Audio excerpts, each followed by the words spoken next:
tem um ponto central para a gente pensar nessa questão, especialmente com a Groenlândia, com o próprio Canadá, né? Aquela ideia de, quem sabe, o Canadá se tornar mais um estado dos Estados Unidos. Eu acho que já tem uma questão também da disputa com a China aí, que é a disputa pelo Ártico. É isso. E isso já está nos documentos chineses, né? Que a China vê o Ártico como uma região importante. Você tem a questão climática, né? Com o degelo, né? Abrindo espaço ali. A própria decreto dele de abrindo espaço para maior exploração energética do Alasca. Então, de certa medida, a mim parece uma política integrada de aproximação com o Ártico.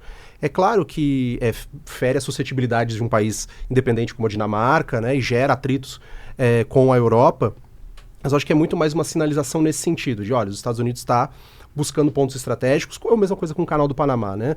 Embora ali me pareça ser, no caso do Panamá, um pouco até mais simbólico do que efetivo, porque o Canal do Panamá tem diminuído o fluxo, mas não até por questões climáticas, porque o nível marítimo tem diminuído, então você tem um trabalho diferente das eclusas. Então não é necessariamente que o Panamá tem taxado mais os Estados Unidos, enfim. Então tem um simbolismo mais essa política para a América Latina. Mas no caso da Groenlândia, do Canadá, eu acho que me parece essa ideia de, ok, os Estados Unidos agora... E aí volta o artigo do Luiz, né? É muito mais uma perspectiva imperial, né? Aquela coisa de, ok, estou me concentrando com também possessões territoriais, com expansionismo em alguma medida, mesmo que declaratório nesse sentido. E é engraçado porque na campanha ele parecia que ia ser um isolacionista, mas esse isolacionismo ele vai do Atlântico para lá, né? Do Atlântico para cá, ele é bem expansionista. O problema, na verdade, é que a gente tem que olhar para isso, de novo, com a perspectiva do que é o governo Trump, business. Groenlândia não quer dizer Groenlândia. Groenlândia quer dizer dinheiro. É exatamente o que você disse. Eu tenho a mesma visão que você. O degelo abriu possibilidade, já que está mudança climática, o degelo abriu possibilidade de negociações infinitas. E aí vem o ponto sensível, né? Quando a gente olha dos minérios das terras raras, a China tem uma oferta de 38% dos minérios de terras raras. Porém, ela tem um controle efetivo de distribuição dessa mercadoria de 70%. Para entender isso aqui, é só entender o que aconteceu no Afeganistão, né? A China fez uma estrada de Cabul até Islamabad, para exatamente ecoar minérios de terras raras. Minério de terras raras é IA, né? Sem juntar uma coisa na outra, senão não entende.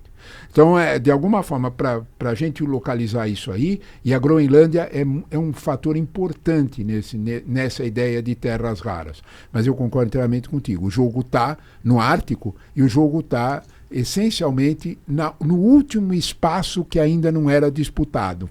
Onde você não tem um tratado internacional consolidado. Consolidado e tudo mais. E uma última coisa curiosa, né? Que foi a frase do primeiro-ministro dinamarquês, né? Porque os Estados Unidos têm uma base militar na Groenlândia, Pitfuk, né? Desde a Segunda Guerra. Tem desde a guerra, não havia necessidade disso. A frase do primeiro-ministro dinamarquês é antológica, né? Eu não estou entendendo isso tudo, porque nós fazemos tudo o que eles querem. Mas aí a gente fala em Groenlândia, o senhor destacou uma questão que vem do quê? Do degelo. Sim. Inicialmente vem da questão do degelo, aí de novo, não tem como não abordar meio ambiente. Eu disse que ia finalizar ali na Groenlândia, não, mas vamos finalizar com o meio ambiente, porque aí vem o governo Trump já sai de Acordo de Paris e vem com toda uma leitura sobre discussão de meio ambiente. Nessa leitura de business que o senhor faz, de que entenda o governo Trump sempre como business, qual é a relação que o senhor faz imediata, vocês fazem, sobre essa decisão ambiental do Trump no conceito de business que ele adota no país? Por favor. Então tá bom, vou eu então. Eu acho que vou pegar um gancho da fala do Leonardo anterior, que é a relação também com as empresas petrolíferas, né? Eu acho que você tem o Trump representa aquela fatia da sociedade que tem outras prioridades do ponto de vista geoeconômico, né? Ou seja, não são setores necessariamente ligados com as indústrias de transformação tecnológica para energias limpas, por exemplo.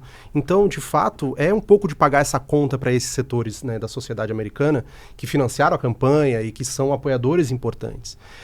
E eu acho que também vem, a partir daí, uma perspectiva mais política, essa percepção dos Estados Unidos, que é muito defendida pela ala Trump, que é de que os Estados Unidos não têm o dever de arcar com os custos, enquanto a China tem que arcar com custos menores. Então, na competição, na prática, esse é um problema da discussão ambiental de forma geral, né?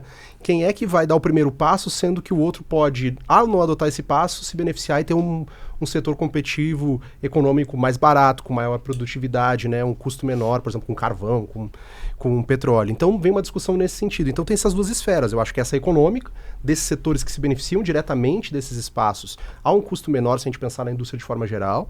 E, por outro lado, essa visão política de que os Estados Unidos não têm que arcar com esses custos, né? Ou seja, uma interpretação diferente de qual é o papel, ou qual deveria ser o papel da liderança dos Estados Unidos. Mas eles veem como custo e não como investimento, né? E a Exatamente. China, em 25 anos, saiu de 90% de carvão na matriz para 60%. Eu acho que essa tua pergunta, eu concordo, mas, Pedro, é isso aí mesmo.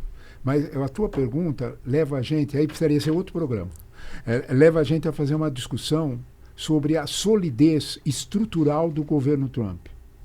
A gente olha para o governo Trump com um lado só, né? A gente olha para a foto dos 6 na IA. E tudo em torno do... Vamos pensar assim, a influência do Elon Musk. Desculpe, não é só isso. Tem uma crise, tem uma crônica de uma crise anunciada. Eu não vou falar em morte, mas é uma crônica de uma crise anunciada.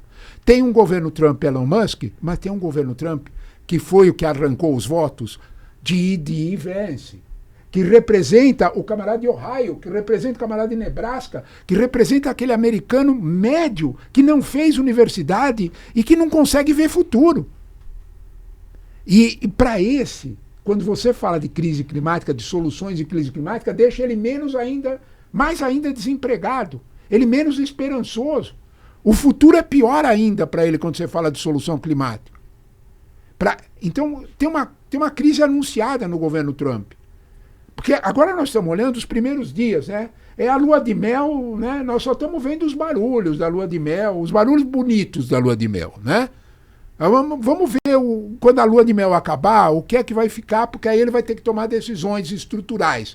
Ele vai para o lado do Musk, ele vai para o lado de só os 500 bilhões para isso, ou ele vai fechar a fronteira e tentar devolver emprego para o coitado que não tem formação universitária.